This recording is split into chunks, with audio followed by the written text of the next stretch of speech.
إن الحمد لله نحمده ونستعينه ونستغفره ونؤمن به ونتوكل عليه ونعوذ بالله من شرور أنفسنا ومن سيئات أعمالنا من يهده الله فلا مضل له ومن يضلل فلا هادي له وأشهد أن لا إله إلا الله وحده لا شريك له وأشهد أن محمدا عبده ورسوله أما بعد أعوذ بالله من الشيطان الرجيم بسم الله الرحمن الرحيم واعبدوا الله ولا تشركوا به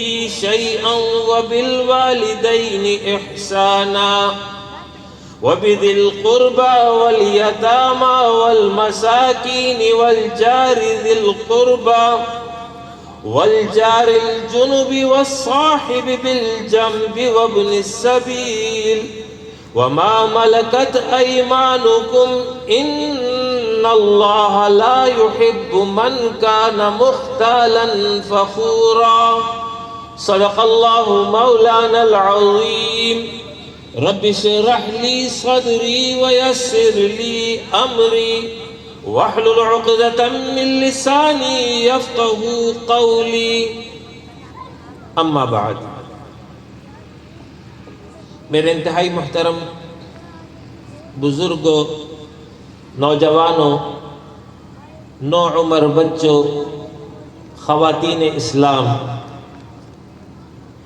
جماعت اسلامی کے زیر اہتمام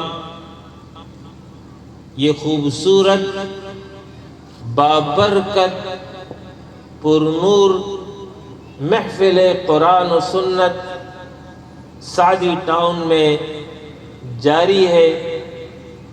آج اس کا دوسرا دن ہے۔ آج کا موضوع حقوق العباد ہے۔ انشاءاللہ تعالی اللہ کی توفیق سے قرآن اور حدیث کی روشنی میں اس موضوع کو میں بیان کرنے جا رہا ہوں، لیکن اس سے پہلے میں یہ عرض کروں گا کہ یہ جو مجلس منعقد ہو رہی ہے یہ در حقیقت استقبال رمضان ہے، رمضان کی آمد ہے، اور اس کے اثرات برکات اس وقت الحمدللہ ظاہر ہونا شروع ہو چکے ہیں۔ جیسے جب رحمت کی بارش کسی جگہ پر آتی ہے تو بارش برسنے سے قبل ماحول میں تبدیلی آ جاتی ہے، ٹھنڈی ہوائیں چل رہی ہوتی ہے، ایک خاص قسم کی خوشبو ماحول میں پیدا ہو جاتی ہے، دلوں میں سرور اور ٹھنڈک محسوس ہو رہا ہوتا ہے، اور پھر اس کے بعد رحمت الہی بارش کی صورت میں نازل ہوتی ہے۔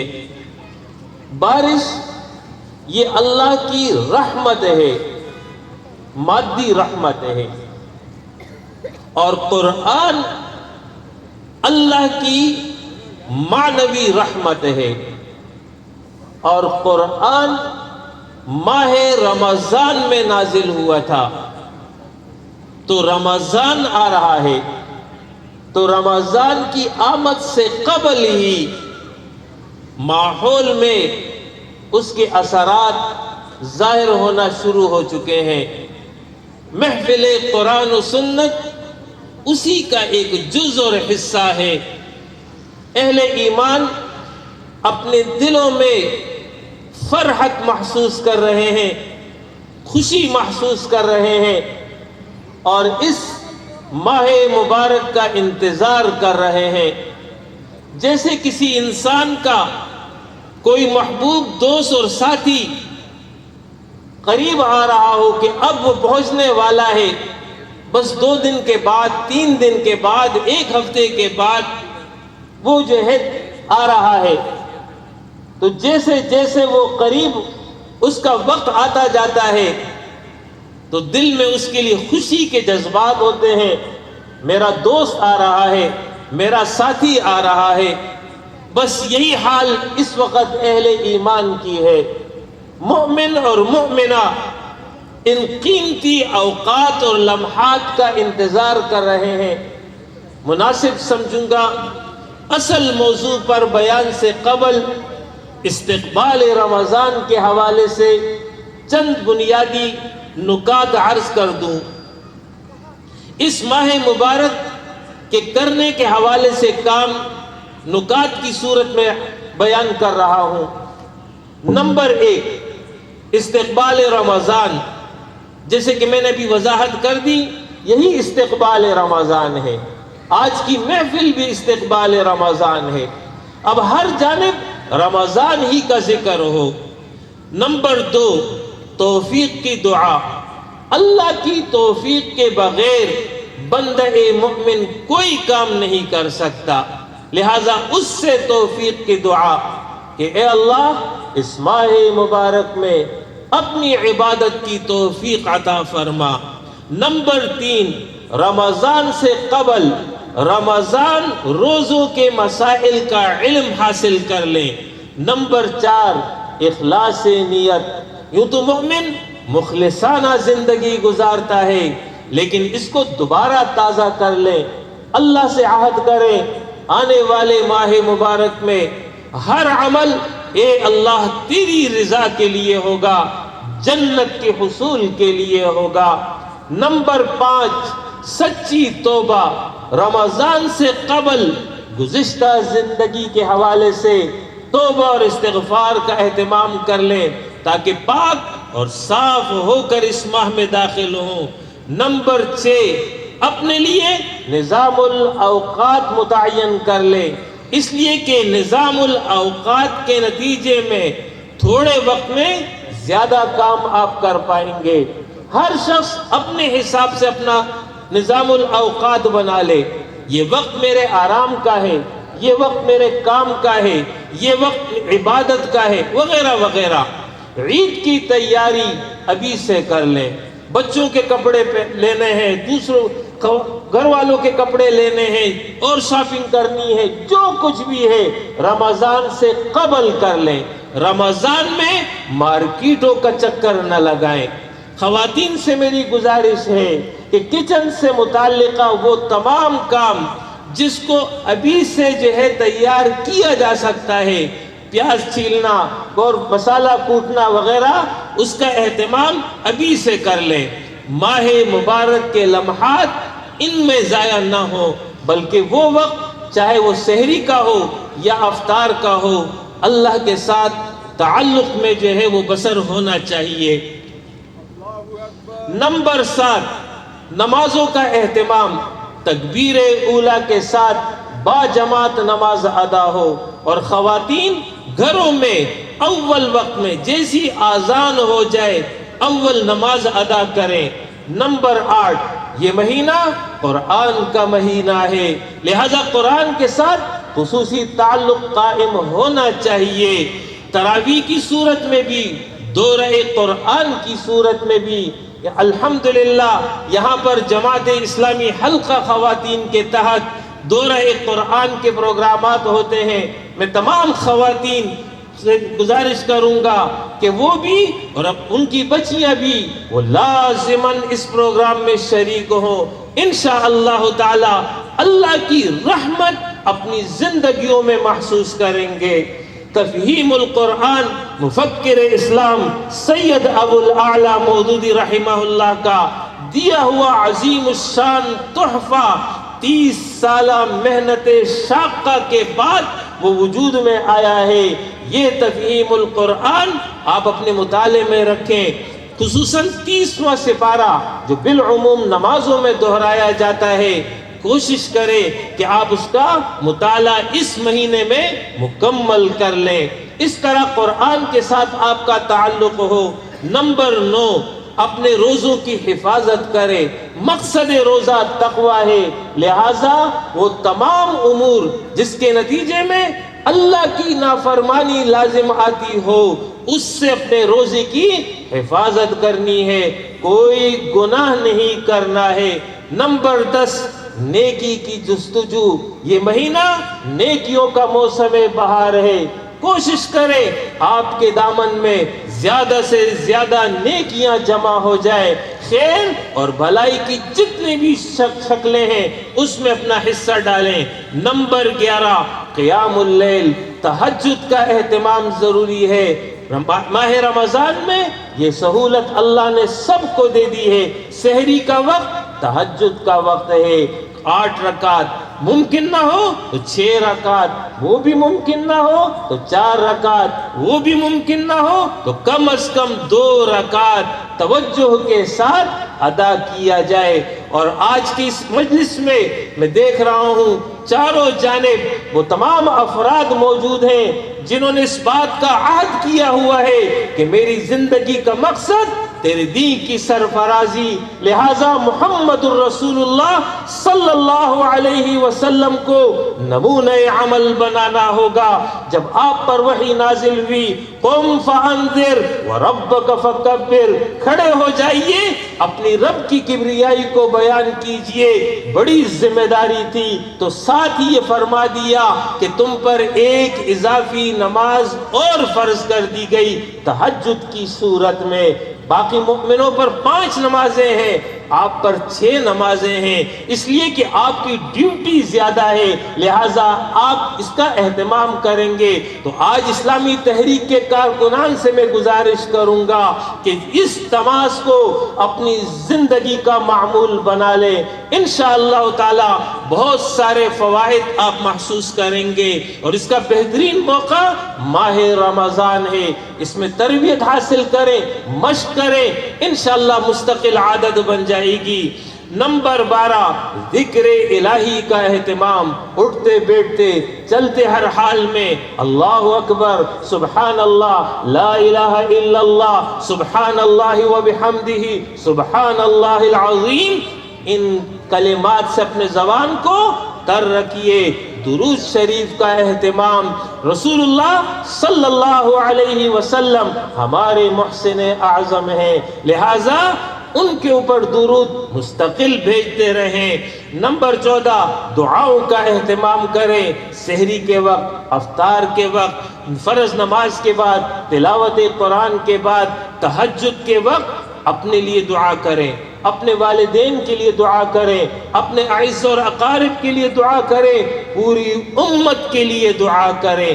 رسول اللہ صلی اللہ علیہ وسلم نے فرمایا، تم ایک مومن اور مومنہ کو دعا دو گے، اللہ تمہیں ایک نیکی دے گا۔ ذرا تصور میں تو لائیے، ہم جب یہ دعا کر لیں کہ اللہ جمیع اہل ایمان کی مغفرت فرما، تو آدم علیہ السلام سے لے کر آج تک جتنے بھی اہل ایمان گزرے ہیں ان سب کو آپ نے دعا دے دی، اربعہ نیکیاں آپ کے کھاتے میں آ جائیں گی۔ لہٰذا ان کو اپنے لیے لازم کر لے کہ پوری امت کو دعا دیں گے۔ آج امت جس گرداب میں ہے اور جس پریشانیوں میں ہے اس سے نکلنے کے لیے اللہ سے دعا کریں۔ نمبر 15، شب قدر کی تلاش، قیمتی شب، 1000 مہینوں سے بہتر طریقہ اعتکاف کی صورت ہے۔ وہ ممکن نہ ہو تو طاق راتیں لازماً مسجد میں بسر ہو، خواتین گھروں میں اس کا اہتمام کریں۔ پھر 16واں کام توبہ استغفار، یہ عمل رمضان میں بھی جاری رہنا چاہیے۔ نمبر 17، انفاق فی سبیل اللہ، اللہ کے راستے میں اپنے مال کو لگائیں، اس کے ذریعے اللہ کے قرب کو پائے۔ رسول اللہ صلی اللہ علیہ وسلم کی صفت صحابہ نے بیان کی ہے، جب رمضان آ جاتا تو آپ کی کیفیت اس ہوا کی مانند ہوتی جس کو آزاد چھوڑ دیا گیا، یعنی نیکی اور خیر کے کاموں میں آپ بڑھ چڑھ کر اپنا مال خرچ کیا کرتے تھے۔ نمبر 18، انسانی ہمدردی کا یہ مہینہ ہے، لہٰذا جہاں آپ بھوک اور پیاس برداشت کرتے ہیں، یہ احساس آپ کو ہو جانا چاہیے آپ کے ماحول میں، آپ کے علاقے میں، آپ کے ارد گرد بہت سارے ایسے انسان ہیں جو عام دنوں میں بھی فاقے کی حالت میں رہتے ہیں۔ ان کی خبر گیری کرنا، ان کی ضرورت کو پورا کرنا، یہ ہمارے دین کی تعلیم ہے، انسانی ہمدردی کا تقاضا ہے۔ یہ وہ 18 کام ہیں، اگر آپ نے یہ کر لیے انشاءاللہ تعالی یہ مہینہ اس حال میں رخصت ہوگا کہ سب کی مغفرت کا سبب بن جائے گا۔ اب میں اپنے اصل موضوع کی طرف آ رہا ہوں۔ اللہ رب العالمین نے ارشاد فرمایا، وَاعْبُدُوا اللَّهَ وَلَا تُشْرِكُوا بِهِ شَيْئًا، اللہ کی عبادت کرو، اللہ کے ساتھ کسی کو شریک قرار نہ دو۔ اس آیت مبارکہ میں اللہ رب العالمین نے سب سے پہلے اپنے حق کو بیان کیا ہے اور پھر اس کے بعد حقوق العباد کا ذکر ہو رہا ہے، لہٰذا پہلے اللہ کے حق کو سمجھ لیجئے۔ رسول اللہ صلی اللہ علیہ وسلم نے ایک موقع پر حضرت معاذ بن جبل رضی اللہ عنہ، جلیل القدر صحابی ہیں، ان سے دریافت کیا، اے معاذ کیا تم جانتے ہو اللہ کا حق اس کے بندوں پر کیا ہے؟ انہوں نے عرض کیا اللہ اس کا رسول بہتر جانتا ہے۔ آپ صلی اللہ علیہ وسلم نے فرمایا اللہ کا حق اس کے بندوں پر یہ ہے کہ لوگ اس کی عبادت کریں، اس کے ساتھ کسی کو شریک نہ قرار دیں۔ اور پھر آپ صلی اللہ علیہ وسلم نے فرمایا بندوں کا حق اللہ پر کیا ہے؟ آپ معاذ بن جبل رضی اللہ عنہ نے عرض کیا اللہ اور اس کا رسول بہتر جانتا ہے۔ ارشاد فرمایا بندوں کا حق اللہ پر یہ ہے کہ جو اس کی عبادت کرے اور اس کے ساتھ کسی کو شریک نہ قرار دے، اللہ ان کو جہنم سے محفوظ فرما دے۔ اس مسئلے کی وضاحت کرتا چلا جاؤں۔ ایک ہے اللہ کا حق بندوں پر، یہ بالکل واضح ہے، اس لیے کہ وہ بادشاہ ہے، وہ مالک ہے، وہ آقا ہے، اس کا یہ حق ہے کہ اس نے انسانوں کو پیدا کیا، وہی کھلا رہا ہے، وہی پلا رہا ہے، وہی نعمتیں دے رہا ہے۔ وَمَا بِكُم مِّن نِّعْمَةٍ فَمِنَ اللَّهِ وَإِن تَعُدُّوا نِعْمَةَ اللَّهِ لَا تُحْصُوهَا، تمہارے پاس جو کچھ بھی ہے اللہ کا دیا ہوا ہے، لہٰذا اس کی بندگی اور عبادت تم پر لازم ہے۔ لیکن بندوں کا حق اللہ پر اس معنی میں کہ بندوں نے اس پر لازم کر دیا، ایسا نہیں ہے، بلکہ اللہ نے یہ وعدہ کیا ہے کہ جو میرے ساتھ کسی کو شریک قرار نہیں دے گا میں اس کو جہنم سے محفوظ رکھوں گا۔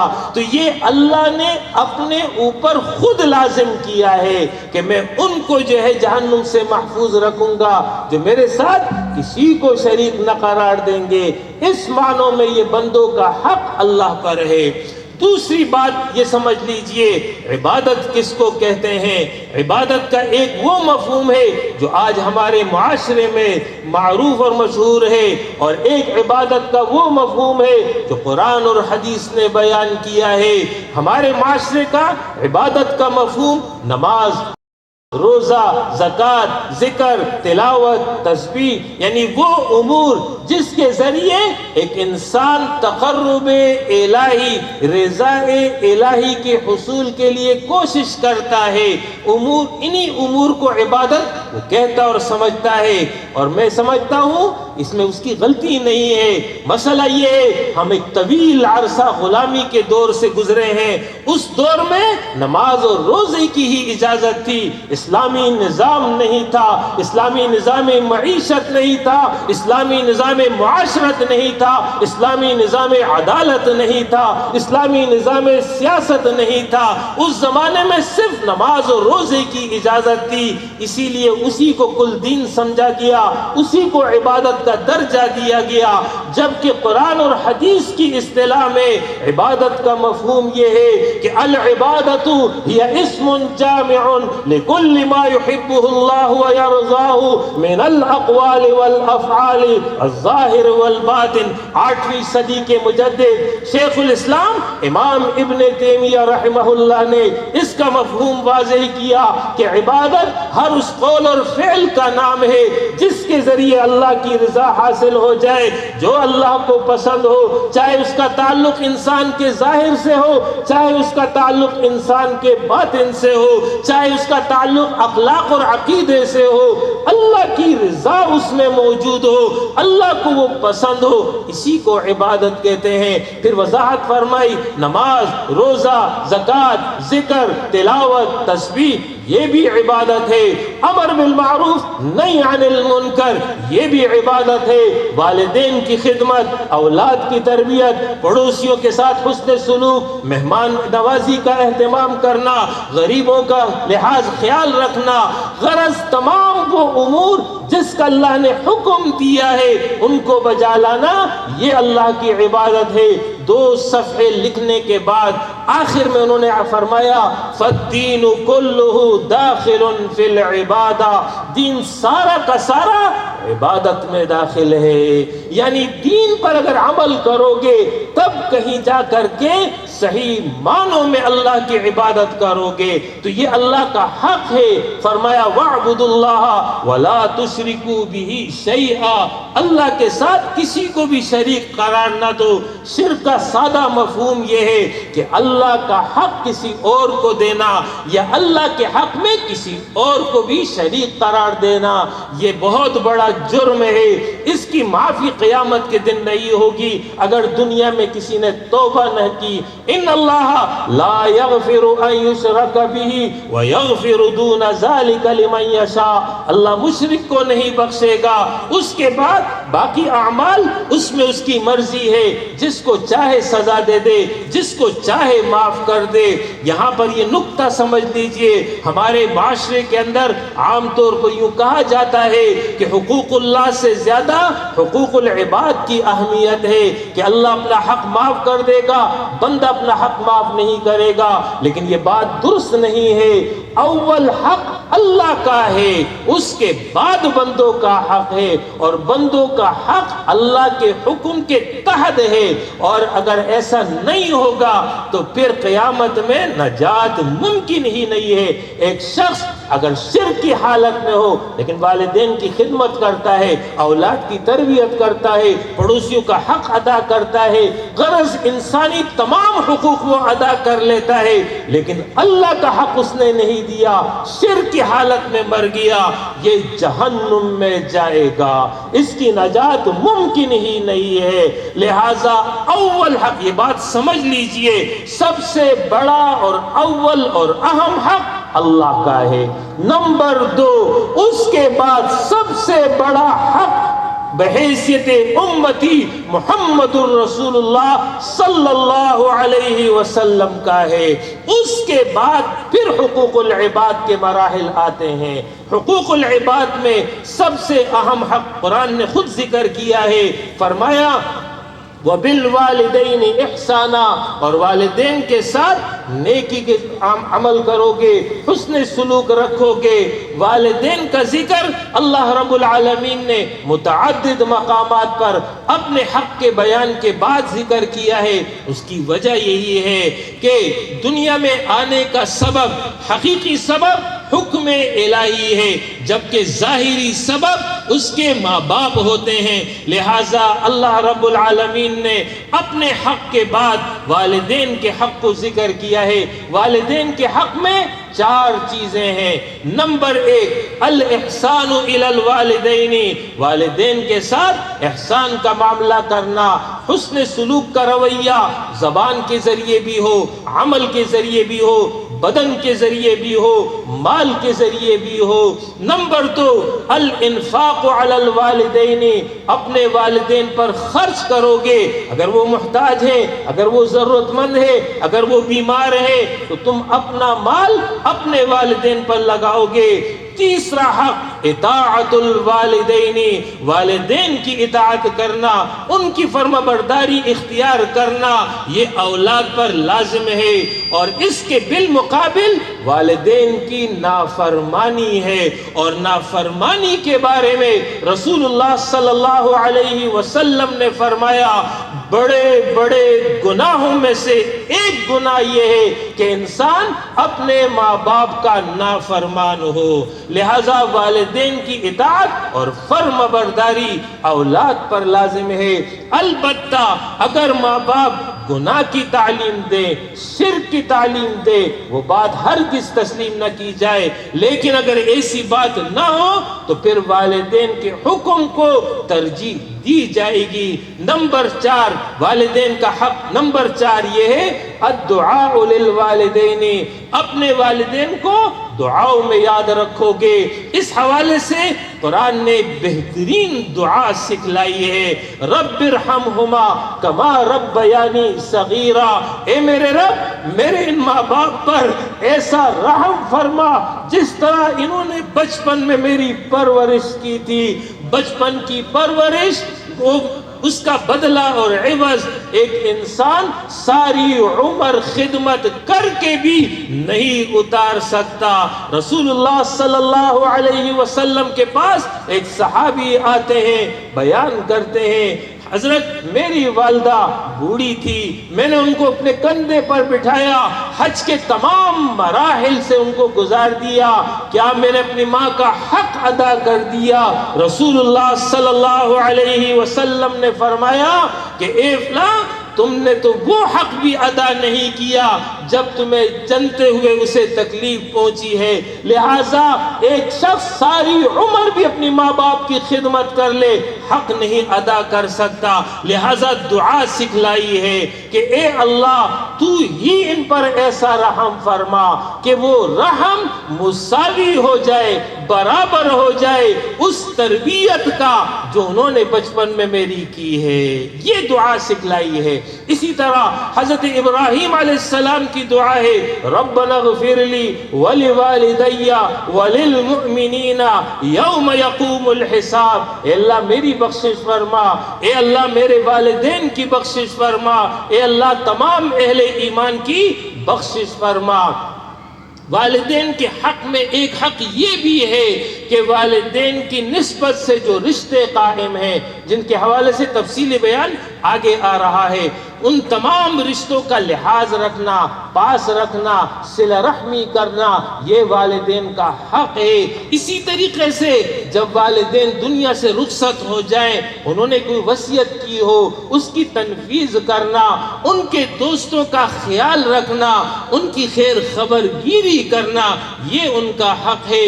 حضرت عبداللہ بن عمر رضی اللہ عنہما عظیم صحابی ہیں، حضرت عمر بن الخطاب رضی اللہ عنہ کے صاحبزادے ہیں۔ بات کا دور ہے کہ ایک موقع پر حضرت عبداللہ اپنے شاگردوں کے ہمراہ کسی مقام سے گزر رہے تھے، سامنے سے ایک دیہاتی شخص کو آتے دیکھا۔ حضرت عبداللہ اپنی سواری سے نیچے اترتے ہیں، بڑے ادب بڑے احترام سے اس سے ملتے ہیں، اپنے سر سے پگڑی اتار کر کے اس کے سر پر رکھ دی۔ شاگرد یہ سارا ماجرا دیکھ رہے تھے، اس کے بعد وہ شخص رخصت ہو جاتا ہے۔ شاگردوں نے اپنے استاد سے پوچھا کہ آج آپ نے یہ کیا عمل کیا؟ یہ تو ایک دیہاتی آدمی تھا، ایک سادہ شخص تھا، 2 میٹھے بات کہہ لیتے یہی اس کے لیے کافی تھا، آپ نے بڑی عزت کی ہے، اپنی پگڑی اتار کے اس کے سر پہ رکھ دی ہے، وجہ کیا ہے؟ جواب سنیے، عبداللہ بیان کرتے ہیں یہ وہ شخص ہے کہ یہ میرے والد عمر رضی اللہ عنہ کے پاس آتا تھا، میں نے کئی مرتبہ دیکھا کہ میرے والد اس کے ساتھ بیٹھ کر کے گفتگو کیا کرتے تھے، یہ میرے والد کا دوست تھا، اس لیے میں نے اس کی یہ عزت کی ہے، یہ احترام کیا ہے، لہٰذا یہ والدین کا حق ہے کہ اگر وہ دنیا سے چلے جائیں تو ان کی نسبت سے جو رشتے قائم ہیں ان کا بھی لحاظ ہو، اور ان کے جو دوست ہو اور اسی طرح خواتین میں جو سہیلیاں ہو ان کا بھی خیال کیا جائے۔ رسول اللہ صلی اللہ علیہ وسلم حضرت خدیجۃ الکبریٰ رضی اللہ عنہا کے وفات کے بعد اس بات کا اہتمام کرتے تھے کہ جب کبھی گھر میں بکری ذبح ہو جاتی تو باقاعدہ اس کا ایک حصہ حضرت خدیجہ کی سہیلیوں کی طرف بھیجا کرتے تھے کہ یہ میری اہلیہ کی سہیلیاں ہیں، اس کا خیال کرتے تھے۔ یہ وہ تعلیم ہے۔ اس موقع پر میں چند احادیث کی قرأت کر دیتا ہوں کہ جس میں رسول اللہ صلی اللہ علیہ وسلم نے والدین کے حوالے سے تعلیم دی ہے، اطاعت فرما برداری کی اور نافرمانی پر وعید سنائی ہے۔ ایک صحابی آتے ہیں، آپ صلی اللہ علیہ وسلم سے عرض کرتے ہیں میرے حسن صحبت کا سب سے زیادہ حقدار کون ہے؟ آپ نے فرمایا تمہاری ماں، پھر پوچھا، جواب دیا تمہاری ماں، پھر پوچھا، فرمایا تمہاری ماں، 3 مرتبہ ماں کے حق کو ذکر کیا، 4تھی مرتبہ جب پوچھا گیا تو فرمایا تمہارے باپ کا حق تم پر ہے۔ اسی طریقے سے آپ صلی اللہ علیہ وسلم نے فرمایا اس شخص کی ناک خاک آلود ہو، اس شخص کی ناک خاک آلود ہو، اس شخص کی ناک خاک آلود ہو۔ 3 مرتبہ یہ الفاظ ارشاد فرمائے۔ صحابہ نے پوچھا اے اللہ کے رسول آپ کس کا ذکر کر رہے ہیں؟ آپ صلی اللہ علیہ وسلم نے فرمایا وہ شخص جس کو دونوں والدین یعنی ماں اور باپ دونوں بڑھاپے کی حالت میں مل جائے یا ان میں سے ایک مل جائے لیکن وہ اپنی مغفرت نہ کرا سکے اور جنت میں داخل نہ ہو سکے، ان کے ساتھ حسن سلوک کر کے تو ایسا شخص فرمایا اس کی ناک خاک آلود ہو، بد دعا دی ہے۔ آپ صلی اللہ علیہ وسلم نے فرمایا والد راضی تو رب بھی راضی ہے، اور اگر والد ناراض ہے تو رب بھی ناراض ہے۔ آپ صلی اللہ علیہ وسلم نے فرمایا والد جنت کا بہترین دروازہ ہے، اب تم پر ہے، چاہو تو اس دروازے کی حفاظت کرو، چاہو تو اس کو ضائع کر دو، یعنی خدمت کر کے دعا لے کر کے اپنے لیے جنت کی راہ ہموار کر سکتے ہو، اور نافرمانی کر کے اور بغاوت کی روش اختیار کر کے جنت کے اس دروازے کو ضائع کر سکتے ہو۔ آپ صلی اللہ علیہ وسلم نے فرمایا والدین کا نافرمان جنت میں داخل نہ ہوگا۔ آپ صلی اللہ علیہ وسلم نے فرمایا جس نے اپنے ماں باپ کو دونوں یا کسی ایک کو پا لیا اور اس کے باوجود وہ آگ میں داخل ہو گیا تو اللہ تعالیٰ ایسے شخص کو اپنی رحمت سے دور کر دے اور اسے ہلاک کر دے۔ بد دعا دی ہے کہ یہ قیمتی موقع تھا اس کے پاس کہ وہ اپنے ماں باپ کی خدمت کر کے جنت کما سکتا تھا، جہنم سے بچ سکتا تھا، لیکن نہیں بچ سکا تو آپ صلی اللہ علیہ وسلم نے بھی اس کو بد دعا دے دی کہ اس پر اللہ کی رحمت نہ ہو اور یہ جہنم سے نجات نہ پائے۔ اس سے آپ اہمیت سمجھ لیجئے۔ آپ صلی اللہ علیہ وسلم نے فرمایا والدین کے نافرمان کو اللہ تعالیٰ قیامت کے روز رحمت کی نظر سے نہیں دیکھے گا۔ یہ ہے والدین کا حق۔ اب اس کی ضمن میں اولاد کا حق ماں باپ پر اس کو بھی بیان کر دیتا ہوں۔ یاد رکھیے اولاد اللہ تعالیٰ کی نعمت بھی ہے اور امتحان اور آزمائش بھی ہے۔ چاہے لڑکا ہو چاہے لڑکی ہو، دونوں اللہ کی نعمت ہے، نعمت بھی ہے آزمائش بھی ہے۔ اس موقع پر اس بات کی بھی وضاحت کرتا چلا جاؤں، یاد رکھیے اولاد دینا اللہ کے اختیار میں ہے، چاہے تو وہ لڑکا دے چاہے تو وہ لڑکی دے، چاہے تو دونوں دے اور چاہے تو نہیں دے، اس میں کسی کا کوئی اختیار نہیں ہے، یہ اختیار سارا کا سارا ایک اللہ کا ہے۔ ہمارے معاشرے کے اندر غلط کلچر ہے اور یوں سمجھتے ہیں کہ اولاد کی پیدائش میں عورت کا بڑا کردار ہے، لہٰذا بہو ساس کے ہاتھوں اس کی تذلیل ہو رہی ہوتی ہے، سسرال میں اس کو جو ہے کوسا جاتا ہے، اور اس حوالے سے مختلف حوادث پیش آ جاتے ہیں۔ یاد رکھیے اس میں کسی کا کوئی عمل دخل نہیں ہے، سارا اختیار اللہ کا ہے، تو یہ اللہ جس کو چاہتا ہے دے دیتا ہے، نمبر ایک۔ نمبر دو، اس کے ذریعے امتحان لیا جاتا ہے کہ تم اس کی کیا تربیت کرتے ہو، کیسی پرورش کرتے ہو، کتنے حقوق ادا کرتے ہو۔ پھر بچیوں کے حوالے سے آپ صلی اللہ علیہ وسلم نے تعلیم دی ہے، ان کی تربیت کرو، ان کو تعلیم دو، ان کی پرورش پر بہت بڑے اجر کی خوشخبری سنائی ہے۔ آپ صلی اللہ علیہ وسلم نے فرمایا جس نے 2 بچیوں کی پرورش کی یہاں تک کہ وہ بالغ ہو گئیں، یعنی ان کی شادی ہو گئی اور رخصت ہو گئی، فرمایا قیامت کے دن یہ شخص، اور میں اپنا ذکر کیا رسول اللہ صلی اللہ علیہ وسلم نے کہ یہ شخص اور میں جنت میں اس طرح ہوں گے۔ آپ نے ان 2 انگلیوں کو، شہادت والی اور برابر والی انگلی، دونوں کو باہم ملا دیا کہ یہ جنت میں میرا رفیق ہوگا جس نے 2 بچیوں کی پرورش کر لی۔ اسی طریقے سے آپ صلی اللہ علیہ وسلم نے فرمایا اللہ رب العالمین نے جسے بیٹیاں عطا کی اور اس کی وجہ سے وہ کسی آزمائش میں مبتلا ہوا اور اس پر اس نے صبر کر لیا، فرمایا یہی بچیاں قیامت کے دن اس کے لیے جو ہے جہنم سے حفاظت کا ذریعہ بن جائیں گی۔ ایک طرف یہ انعام ہے اور دوسری طرف جو بچیوں کے ساتھ ناروا سلوک کرے اس کے لیے سخت وعید ہے، جو ان کو قتل کر دے ان کو عظیم جرم قرار دیا ہے۔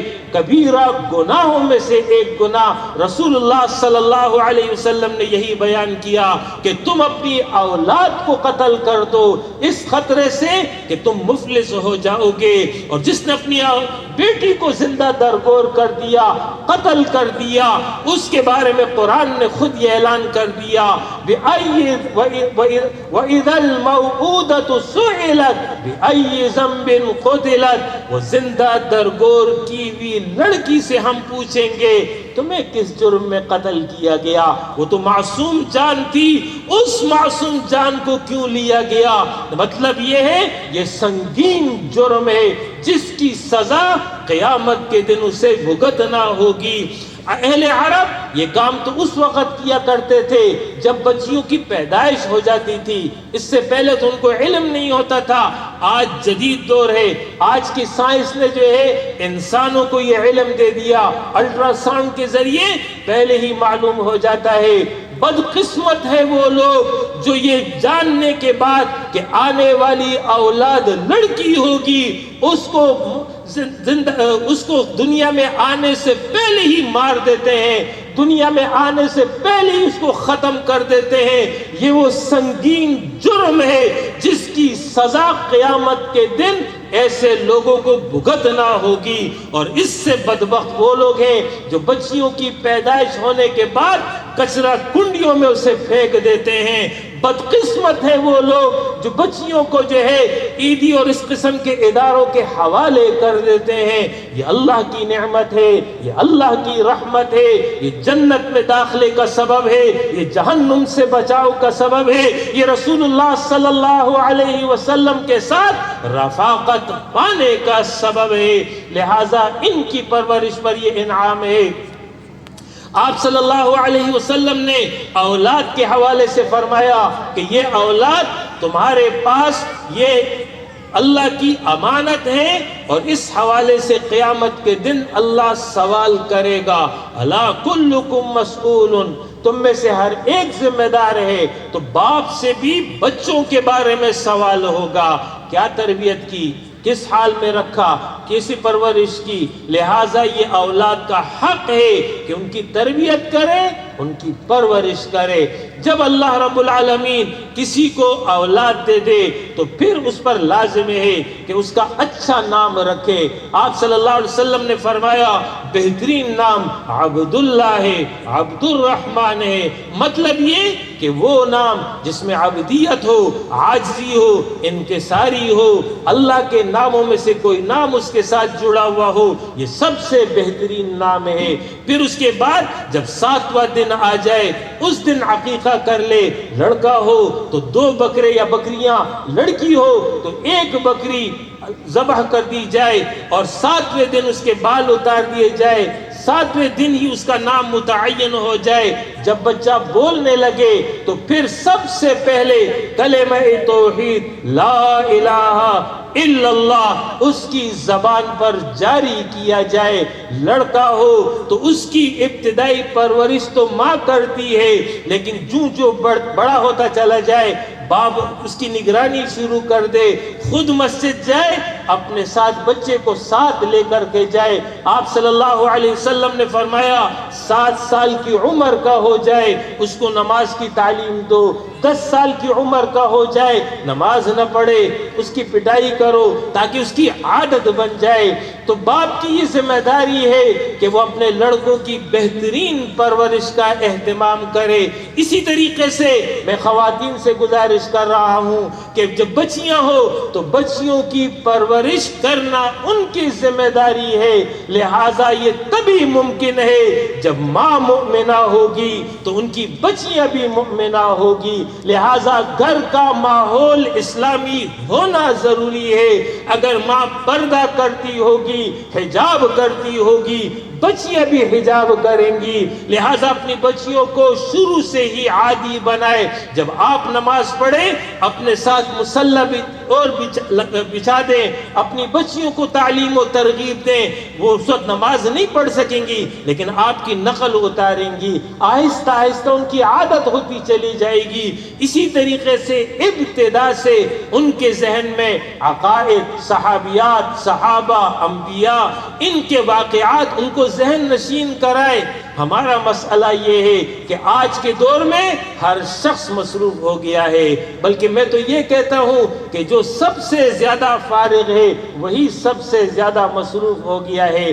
یہ جو موبائل ہے، اس موبائل نے لوگوں کو خراب کر دیا اور لوگوں کے پاس اب ٹائم نہیں رہا، اپنی اولاد کے لیے ٹائم نہیں ہے۔ لہٰذا میں گزارش کروں گا کہ ماؤں کو کہ اپنے بچیوں کی پرورش کا خیال رکھیں اور کوشش کرے کہ ان کی بہترین تربیت ہو سکے۔ اسی طریقے سے بچیاں جو بڑی ہوتی چلے جائیں ان کو اسکارف کا عادی بنائے، تاکہ شروع سے جب وہ اسکارف پہنیں گی تو جب وہ بالغ ہوں گی تو خود بخود پردے کا اہتمام کریں گی۔ اس کے ساتھ ساتھ جیسے کہ میں نے عرض کیا کہ گھر کا ماحول اسلامی ہونا ضروری ہے۔ اگر باپ اور ماں دونوں اسلامی حالت میں ہوں گے تو ان کے بچے بھی اسلامی حالت میں ہوں گے۔ لہٰذا الحمدللہ آج میں پھر آپ کو یہ پیغام دینے جا رہا ہوں کہ جماعت اسلامی کی صورت میں یہ بہترین اسلامی اجتماعیت موجود ہے۔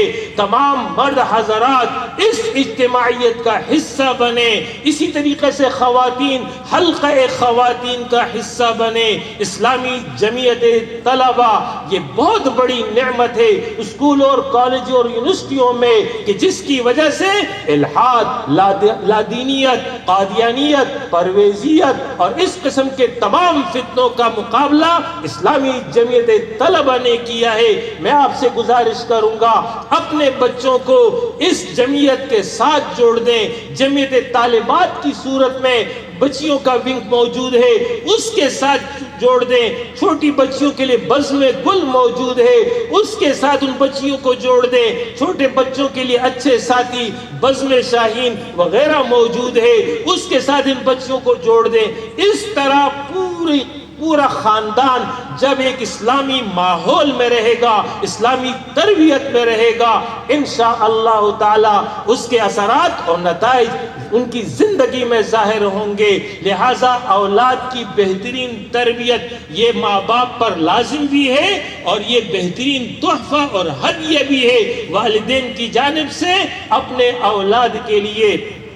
اس کے ساتھ ساتھ اپنے اولاد کے لیے بہترین تعلیمی ادارے کا انتخاب کرنا آپ پر لازم ہے، یہ ان کا حق ہے۔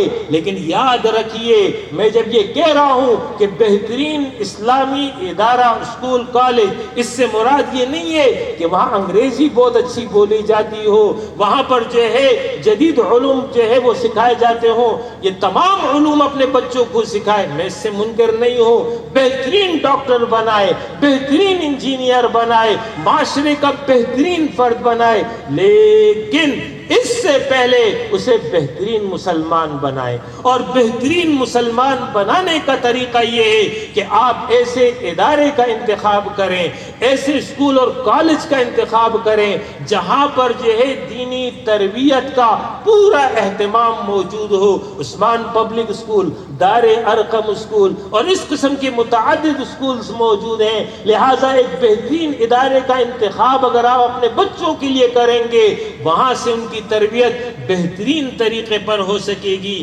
اسی طریقے سے اولاد کا یہ حق ہے کہ اعدلوا بین اولادکم، اپنے اولاد کے درمیان عدل سے کام لوگے۔ یہ عدل اور انصاف تمام چیزوں میں ہونا چاہیے۔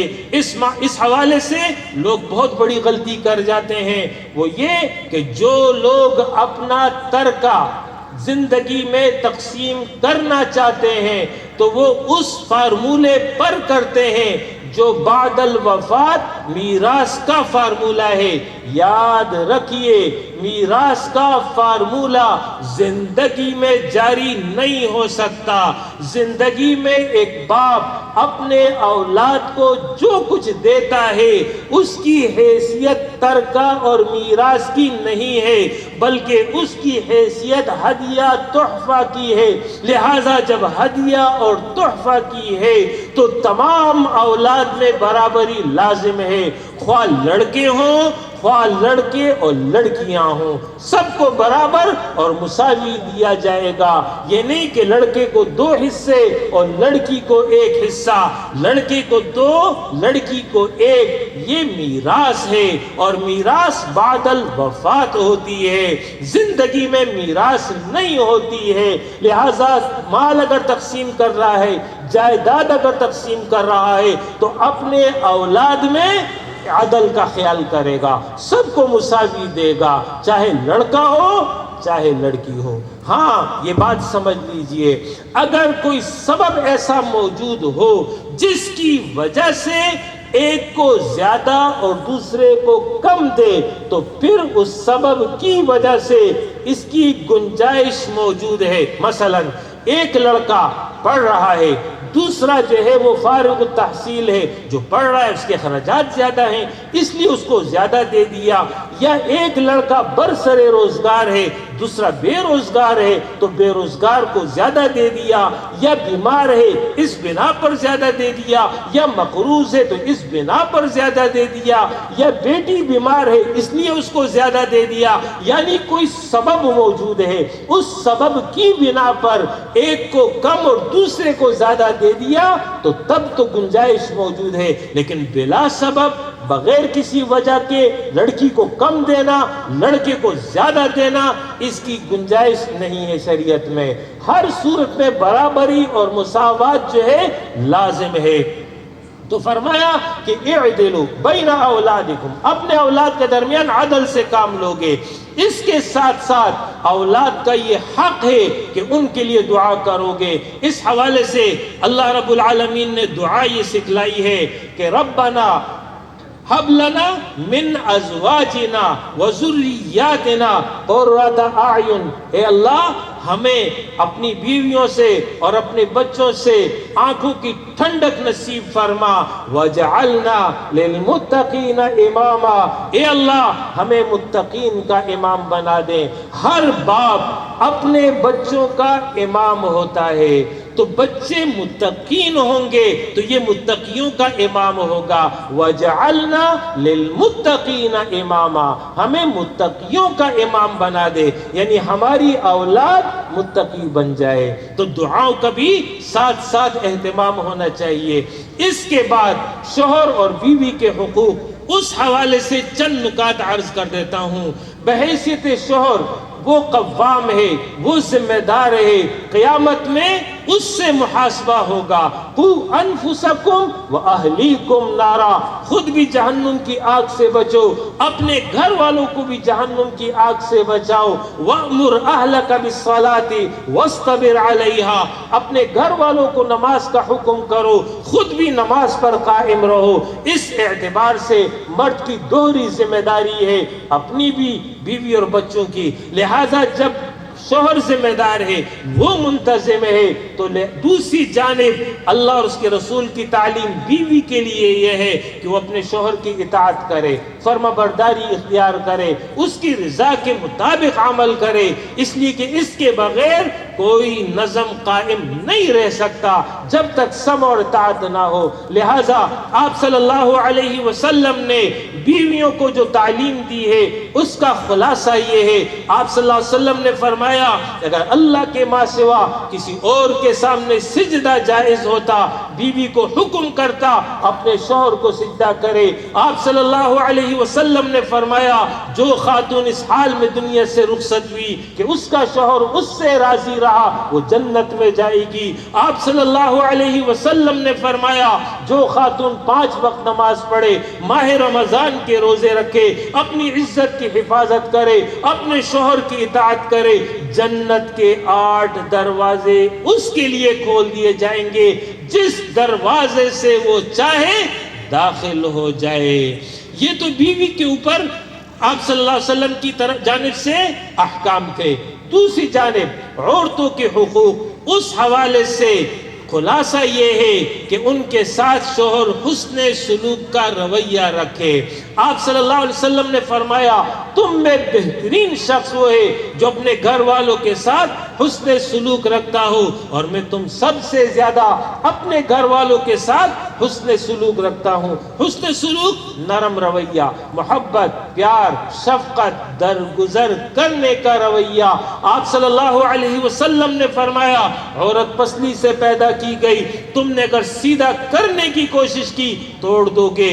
مفہوم حدیث یہ ہے عورت کے مزاج میں طبعاً فطرتاً ٹیڑھ پن موجود ہے، وہ ایک حال پر تمہارے ساتھ نہیں رہ سکتی ہے، اس سے غلطی ہوگی، اس سے بھول چوک ہوگی، لیکن اس کا طریقہ یہ ہے نظر انداز کر دو۔ آپ صلی اللہ علیہ وسلم نے فرمایا کوئی مومن اپنی مومنہ بیوی سے اس کے کسی عیب کی وجہ سے بغض نہ رکھے، دوسری خوبیوں سے وہ فائدہ اٹھا رہا ہے۔ مفہوم حدیث یہ ہے دنیا میں کوئی انسان سوائے انبیاء کے کوئی بھی کامل نہیں ہے، انبیاء معصوم ہے، باقی تمام انسان مرکب ہیں خوبیوں اور کمزوریوں سے۔ خوبیوں سے فائدہ، کمزوریوں کو نظر انداز کرنا، اس سے گھروں کے معاملات چلتے ہیں۔ اور جو پسلی کی مثال دی ہے اہل علم نے نقطہ یہ بیان کیا پسلی دل کے قریب ہوتی ہے، بازو کے سہارے پسلی محفوظ رہتی ہے، اگر یہ بازو نہ ہو یہ پسلی کب کی ٹوٹ چکی ہوتی، لیکن بازو کے سہارے پسلی محفوظ رہتی ہے۔ تو بیوی بھی اپنے شوہر سے 2 چیزیں چاہتی ہے، دل سے محبت اور اس کی حفاظت ہمیشہ تابع رہے گی۔ آپ صلی اللہ علیہ وسلم نے فرمایا جس طرح تم کھاتے اور پہنتے ہو اپنی بیویوں کو کھلاؤ اور پہناؤ، خبردار ان کے چہروں پر مت مارنا، ان کی برائی لوگوں کے سامنے مت بیان کرنا، ان کو گھروں سے نہ نکالنا۔ ہاں ناراضگی ہو گئی ہے بستر الگ کر سکتے ہو۔ آپ صلی اللہ علیہ وسلم نے انسانی نفسیات کا خیال رکھا ہے، بعض اوقات ناچاقی ہو جاتی ہے، دل نہیں چاہتا ہے، فرمایا بستر الگ کر سکتے ہو، گھر میں علیحدگی اختیار کر سکتے ہو، لیکن اس سے زیادہ کی اجازت اللہ اور اس کا رسول نہیں دیتا کہ زبان سے 3 الفاظ نکالو، گالم گلوچ کا رویہ رکھو، مار پیٹ کرو، گھر سے باہر نکالو، اپنے سسرال چھوڑ کے آ جاؤ، یا جو وہ خود میں کے چلی جائے، ان میں سے ایک کام نہیں ہونا چاہیے، اس لیے کہ اس کے بعد جو ہے ضد اور انا آڑے آتی ہے اور نتیجہ خاندان کی تباہی کی صورت میں نکلتا ہے۔ صحیح طریقہ جب کبھی ایسی بات ہو جائے، دونوں ایک دوسرے کی بات کو سنیں، جس کی غلطی اپنی اصلاح کر لے، اس میں کسی کی ہار جیت نہیں ہوتی ہے۔ یہ تھا میاں بیوی کے حوالے سے تعلیم۔ اسی طریقے سے پھر ماں باپ کی نسبت سے جو رشتے قائم ہیں، جس کی جانب میں نے شروع میں اشارہ کیا تھا، صلہ رحمی، یہ حق ہے حقوق العباد میں، اس کا اہتمام ہونا چاہیے۔ جو رشتے ماں باپ کی نسبت سے آتے ہیں، یعنی ماں باپ کے بہن بھائی، خالہ ہے، ماموں ہے، پھوپھی ہے، تایا ہے، چچا ہے، ان کی اولاد ہے، ان تمام کے ساتھ جو ہے حسن سلوک، ان کی خوشی میں شریک ہونا، ان کے غم میں شریک ہونا، ان بیمار ہو تو بیمار پرسی کرنا وغیرہ وغیرہ، ان پر اپنا مال خرچ کرنا، یہ ان کا حق ہے۔ اس کے بعد قرآن نے ذکر کیا والیتاما، اور یتیموں کے ساتھ جو ہے حسن سلوک کرو گے۔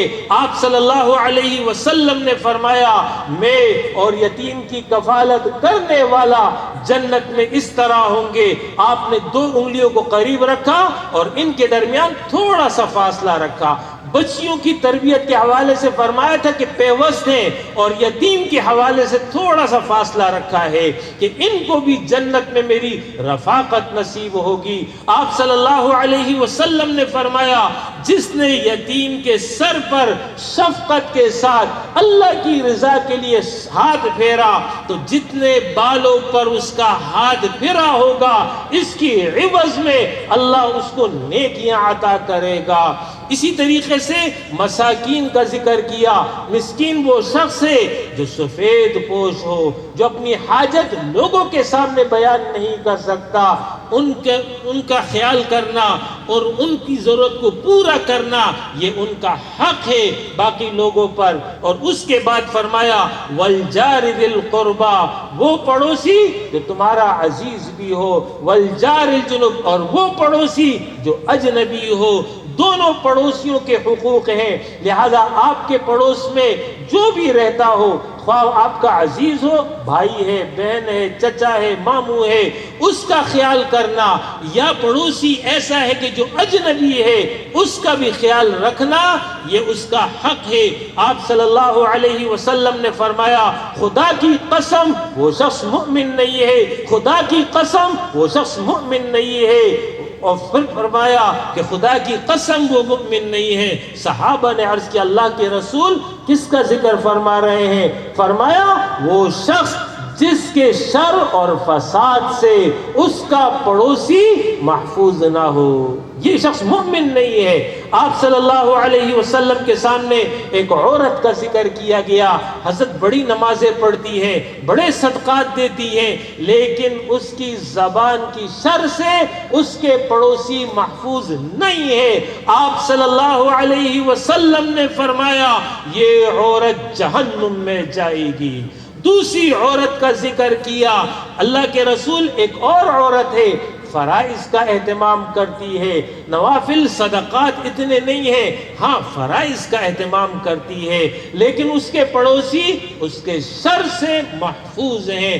آپ صلی اللہ علیہ وسلم نے فرمایا یہ عورت جنت میں جائے گی۔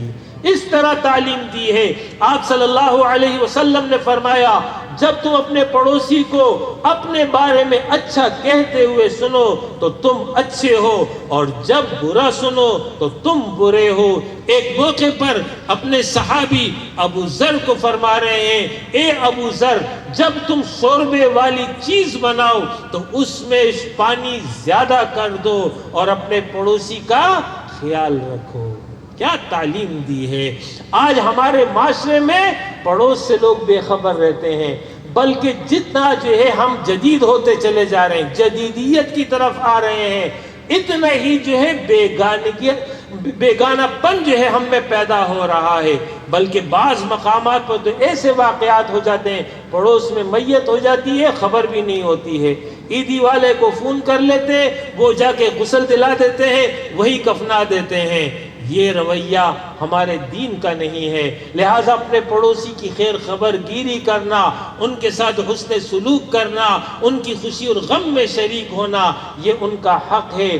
اس کے بعد عام مسلمانوں کا حق رسول اللہ صلی اللہ علیہ وسلم نے ذکر کیا ہے، وہ یہ کہ جب وہ تمہیں سلام کرے تو تم اس کو جواب دو، اگر اس کو چیخ آ جائے تو اس کا جواب یہ الحمدللہ کا یرحمک اللہ سے دو، اگر وہ بیمار ہو تو پھر اس کی بیمار پرسی کرو، اور اگر وہ تمہیں دعوت دے، چاہے وہ دعوت ولیمے کی ہو یا کسی اور شے کی دعوت ہو، اس کو قبول کرنا واجب ہے، ضروری ہے۔